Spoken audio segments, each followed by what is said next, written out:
So now that we've gotten through that post, there's a lot that I wanted to say about it. Of course, the intent is that we're not just going to be talking about what the problems are, but we are offering the solution for humanity to be able to overcome this black goo hive mind, basically getting eaten alive by AI. I see it in a lot of people, especially high level souls that have ventured into the realms of magic and our ancient past, and a lot of them have become overrun with this AI implant. It's pretty much running the show. And I can also tell when people are hive mind control, because it's just really obvious. You can just tell. You can tell that they allow them to have some sort of their original humanity, but then they just end up, there's still remote control. You can see it when like the controller pulls the strings on them, so to speak, in a certain way. And I can also, like, it's just very obvious to me. Like, there's literally groups of beings who have been already assimilated into this black octopi jellyfish energy sucking AI devices. They're not really themselves anymore. They can't unplug. It depends on the levels of infiltration. Sometimes when they've assimilated people that I really care about, I will literally go to their higher self and be like, is this person salvageable? Like, can we still get them out? And sometimes they're like, if you want to try, but we don't recommend it. Sometimes I've had people's higher selves literally tell me like, just leave it. Just don't even, they're not going to want to go with you. So don't try anything to help them get out. Right. But sometimes they have told me like, yes, because I insisted. I'm like, can we save this person? And their higher self is like, yes, there's that possibility.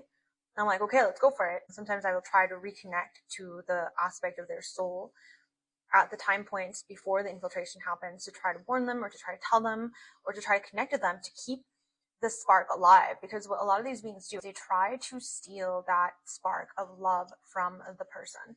So they will have them go through very traumatic things that basically kills their God spark, because the person kind of gives up and allows themselves to be assimilated. They pretty much have very little to no hope left. They end up getting assimilated into these groups that give them a sense of power back. It's kind of like the group creates the problems and the issues and the obstacles and then provides them with a solution, right? Everybody knows that tactic. Like, create a problem, then sell them the solution. So it's kind of like that, except what these people end up selling is aspects of their soul until it's like complete soul reversal. So I've seen this happen with various spiritual teachers, various spiritual gurus, and there's an immediate repulsion on my end. I've always felt that for certain people, but anyways, it's not really about me. I wanted to share this post with you to tell you that there's ways out. Also, that if your loved one has been assimilated into these hive mind networks, they may be able to get out. A lot of them won't want to because it's so painful. A lot of them won't want to reincarnate and try to be rehabilitated because it's so hard. The game has been so warped and skewed to where it's almost like, it's like if someone's about to graduate college and then it's like, well, you did all these really bad things in order to come back to God's source. You want to go back to kindergarten, right? People don't really want to do that, but sometimes those things have to be done so that the being can truly understand free will, how to respect all of these laws. And I don't feel like I'm the person who created the system exactly. I just know how it works, or I'm given insight into what aspects of it I'm supposed to tell you about. So that's why a lot of dark forces don't want to do that, because they would rather remain as dark forces and have some form of like freedom rather than having to come back as complete space dust or having to restart all over again, which has happened before. But that's not the case for everybody. It's just in some cases that are extreme, that is what happens. So a lot of times when souls choose to come back, I don't really stick around long enough to fully understand what their new contracts are going to be, because generally it's souls that I randomly find, especially when I'm trying to clear spaces and I'm just like, okay, well, we need all of these souls to have new rehabilitation contracts and stuff like that if they do choose it. If not, they're going back to God's source of space dust. And I just sort of call in the guides that do that, the guardians that actually take care of that. They just do what they do. So I wanted to share this post because there's a few different key things in here that stood out to me. Also last night, I really resonate with fire, and last night I had this strange candle experience where I thought that I had turned out all of the lights to go to sleep. And it was pitch black. I remember it being pitch black. And then I went to bed and I either tried to sleep or briefly fell asleep, or I was meditating, something like that. So it was like one of those super tired sleepy mode things. And I started to see this glow, and the glow started to get brighter and brighter. And when you meditate, I'm definitely one of those people that sees colors and swirling patterns, swirling lights. So I just thought it was from my meditation.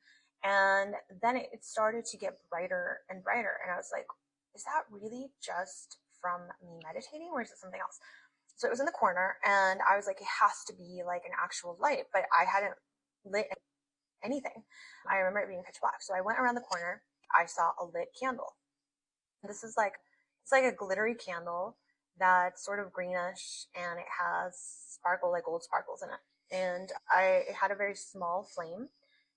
It was like a very small blue flame because the candle was so small, the wick of it, the part that you light. And so I was like, has this candle been on this entire time? Because I will always blow out the candles, especially if I leave the house. And it's not like I even really light too many of them, but if I did, I would definitely blow them out. I did not light it that night, and my son doesn't know how to use a lighter, so because he's not strong enough with his thumb, and he just doesn't really understand it, how to use it, because I haven't shown him.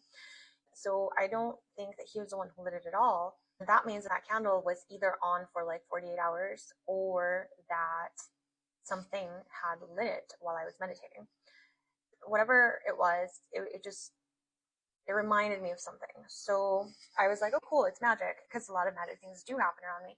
So I was like, okay, I'll just meditate with this candle. I looked up one of my friend's meditation exercises because he had like this candle meditation, and I kind of did it. I didn't resonate with one of the things. So usually this happens to me with all meditations. I'm just like, I don't resonate with that, and I'll just do whatever I want. So I did something else with the candle and the fire. So I went to sleep, activating my pineal and using this candle exercise.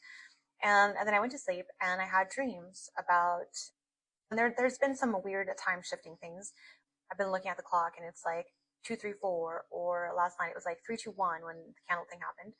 And I had sent someone a message by accident around like 2:3, and then the next time, but it was going to be, or it was like 2:35, but it was about to be 2:34. And then the next time that I looked at the clock, it was 3:21. And there's been this like 1:2:3, 3:2, like forwards, backwards, reversals. So I've had a lot of dreams of looking into a mirror, or being surrounded by mirrors, going into the underworld. God is always very gracious and very kind to me. And by God, I mean my God self, my highest self, and my soul family connected to the God source. And so in my dream, I was driving in a vehicle. I was going to the underworld or something. And I'm not afraid of the underworld because I've been to places. They don't want me to talk about that. Okay. So anyways, I was looking at the sun in my dream. I was looking at the sun through a mirror, and I was driving in the opposite direction of the sun, but I was still looking at the sun. So I knew that I was going in the opposite direction, even though I was looking at a sun that wasn't really a sun. But then today I woke up and I saw this post, and I was like, I have to share this with people, because it's so important for us to know exactly what the protocols are for us to not be absorbed by the black AI hive mind, which I do see happening a lot within the spiritual community, where people are just turning to AI for everything. It's really just meant to be a tool. It's not supposed to replace spirituality.